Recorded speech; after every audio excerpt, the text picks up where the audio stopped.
Eddie Izzard. Eddie!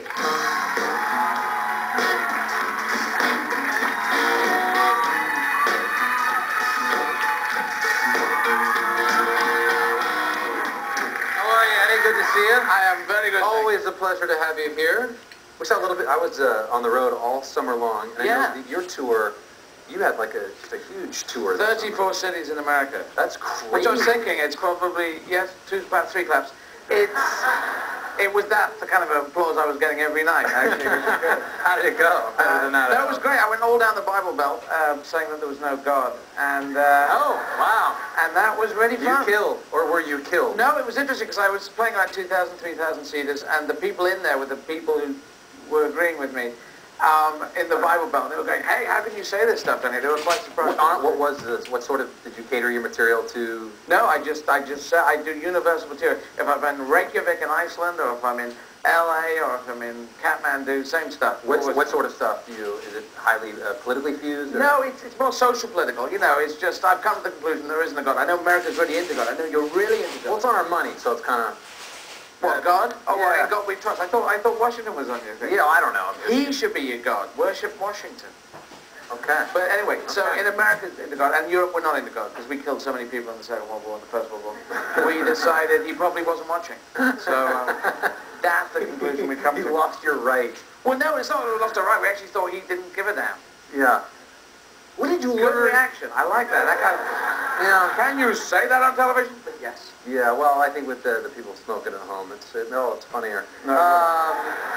Eddie, when you spend that much time, especially being from the UK, give me your sort of consensus. What did you learn about America and where we're at now, the people? Anything in particular you took from being on the road? I don't know. I had a fantastic time. I mean, you went all along Route 66? Yeah, most of the way out from like LA to St. Louis, but we stopped in little towns and as much as possible to kind of get into some of those small towns. Yeah, well, I was in Lewis. I was in Kansas City. I went to Shiloh, Civil War battlefield from way back when, from the Civil War.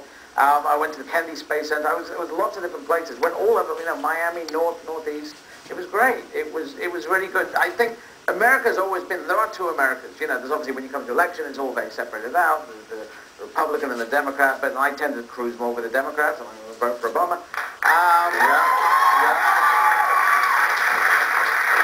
And I'm not allowed to vote, so I encourage you to vote twice. Nip down to Florida and vote on my behalf if you can, because in Florida apparently it just is come as you go. What do you think? Well, you're Obama, so why do you support Obama? Because I'm a Democrat, and I like what he's doing. And I would have been happy if Hillary was on the bill as well. I would have supported Hillary. But and I think John McCain is an honourable man, but I've got to go with Obama. I think he will bring something totally different to America, and I think you've had 8 years of strangeness. And with such a strange president, and who you couldn't take the piss out of because he was doing it for you. George Bush would say weird things before you could get there. You go, oh, he's already said something.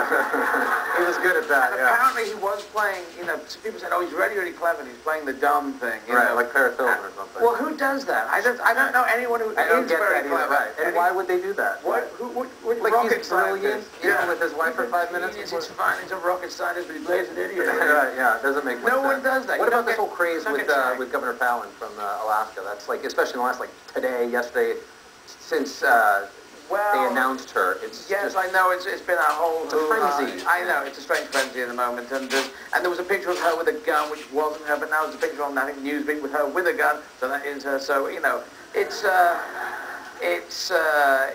a strange thing. I mean, you're going to go through, she just arrived on the market, in that kind of voting political sense, as being running for vice president. So that's going to happen. And then it's going to, the next, you've got a month and a half to go? Yeah, about. Yeah, I think it's going to be interesting.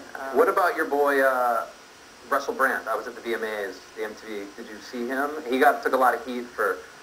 Yeah, messing with the joke. He was just sort of a little crass with some of the teen humor and...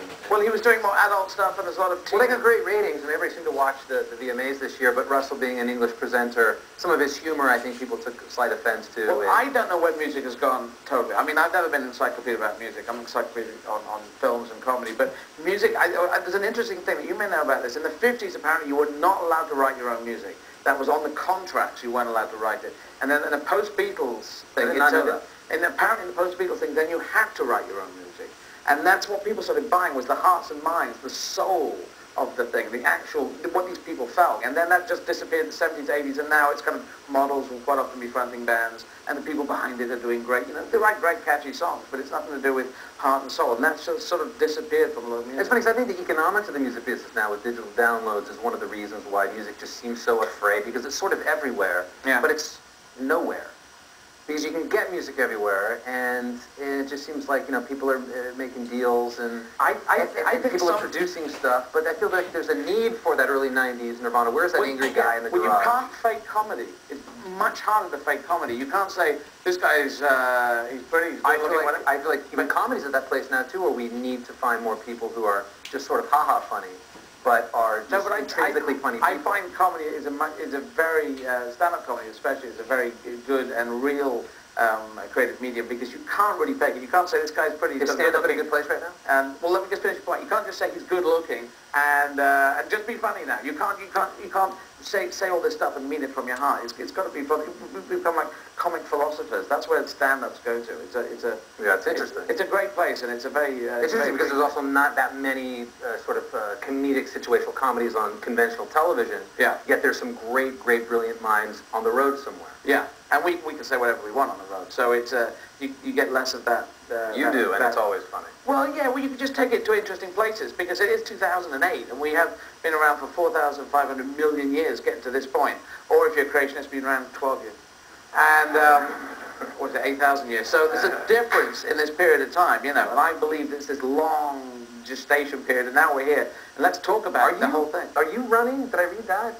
Do you want to run? In Europe, I'm very positive in European politics, because we've got now 27 countries in the European Union, and there's more countries that are still not in the European Union. So I'd like to stand at some point in European politics. I think you're very well spoken. I'd vote for you if I was over there having a beer. If you're allowed to. If I had enough of them. Igor is the animator. What a cast this is. John Cleese is in it. John Cusack, Jay Leno, Steve Buscemi, Jennifer Coolidge. It's really a John Cusack movie. It's very funny, but I think me and Jennifer Coolidge, we play the bad people in it, and I think we're the best. All right, let's take a look at Eddie in action. You play Dr. Schadenfreude. I think John agrees. I talked to John, and they were cool with that. That's good. Just really I'm glad you consulted him before you said that on TV. Let's take a look at Eddie. So how is your cocktail, Igor? Is it nice? You like it? Is it coconutty? Coconutty enough? Wait! Huh? You should be sipping in style. Igor, crazy straw, right now. Da-da-da-da-da-da. Small trumpet. Isn't that better? Doesn't that taste better? Excuse me, sir, but what? I mean, why am I here?